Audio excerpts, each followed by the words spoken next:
안녕하세요, 여러분. 주디입니다.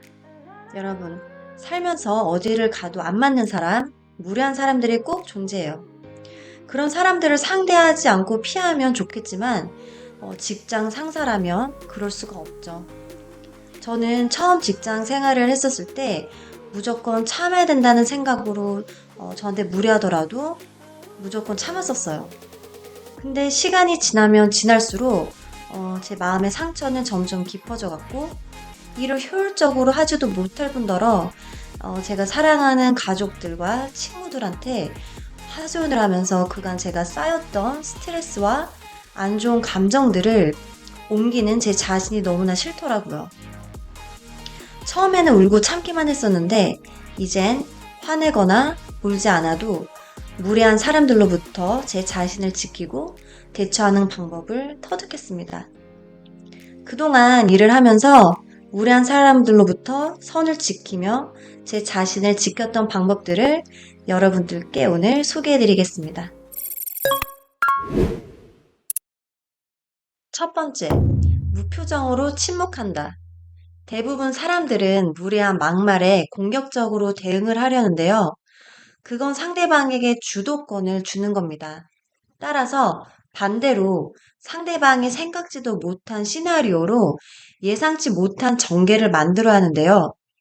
무표정으로 침묵한다면 어색해진 분위기와 불편한 환경을 형성함으로써 상대방에게 선을 넘었다는 것을 알릴 수 있습니다.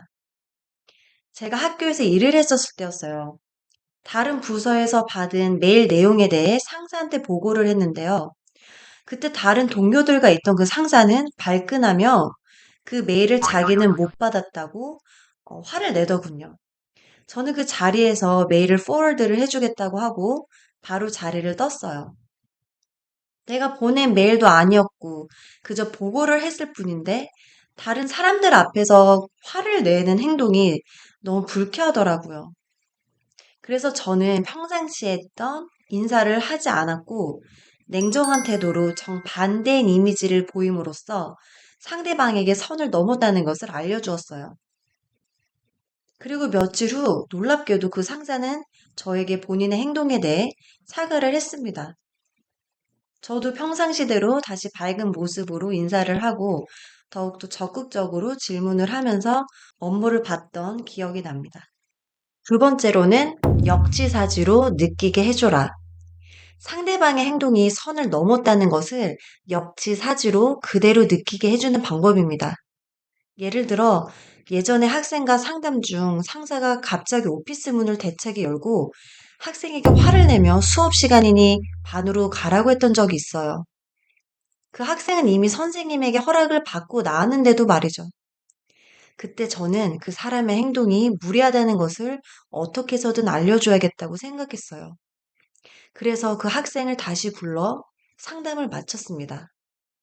그 다음날 일주일에 한 번씩 있는 전체 미팅에서 그 상사는 아니다 다를까 흥분을 하며 수업 시간에는 학생들과 상담을 하지 말라고 하더군요. 그때 저는 이때다 싶어서 학생의 상황을 최대한 차분하게 설명했어요.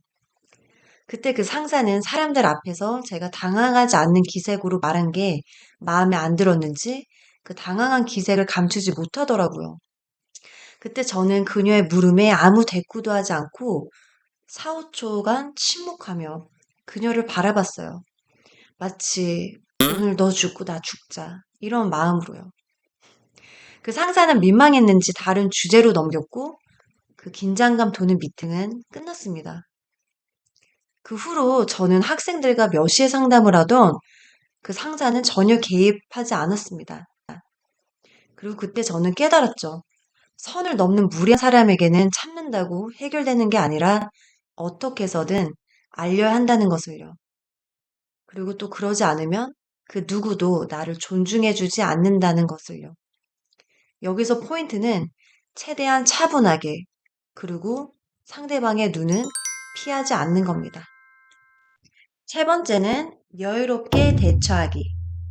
오히려 여유롭게 행동함으로써 상대방에게 농담도 하고 심지어 칭찬을 하면서 상대방의 무례한 행동에 전혀 흔들리지 않다는 것을 보여주는 방법입니다.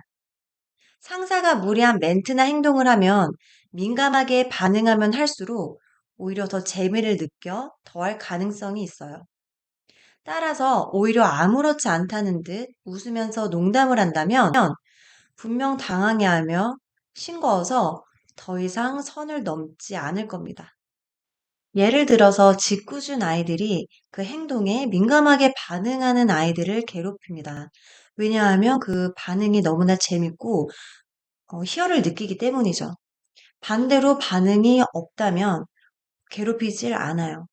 따라서 무례한 행동을 하는 사람들에게 반응을 하지 않고 오히려 너 참 할 일 없다, 불쌍하다, 이런 식으로 그들을 바라보며 오히려 여유롭게 농담을 하면서 칭찬을 한다면 그들은 당황을 해서라도 더 이상 선을 넘지 않을 가능성이 높습니다. 마지막 네 번째는 상대방의 약점을 파악하고 나의 장점을 살리기입니다. 아무리 경력 있는 상사라도 완벽할 수만은 없죠. 상대방이 없는 나만의 장점이 분명히 있습니다. 예를 들어 클라이언트들과 소통이라든지 엑셀을 잘 다룬다든지 프레젠테이션을 잘 한다든지 그런 장점을 직장에서 최대한 부각을 시켜서 상대방이 나를 인정함으로써 더 이상 무리하지 않게 하는 방법입니다. 마음이 아프면서까지 상처를 받으면서까지 상대방의 무례함을 참지 마세요. 여러분들의 시간과 친절 그리고 에너지는 여러분들을 존중하는 사람들에게만 쏟으셔도 충분합니다. 오늘 제가 알려드린 이 방법들이 여러분들의 마음 근육을 조금 더 단단하게 키우는 데 도움이 되셨으면 합니다. 오늘도 시청해 주셔서 감사드리고요. 내일도 빛나는 하루 보내세요. 감사합니다. 안녕.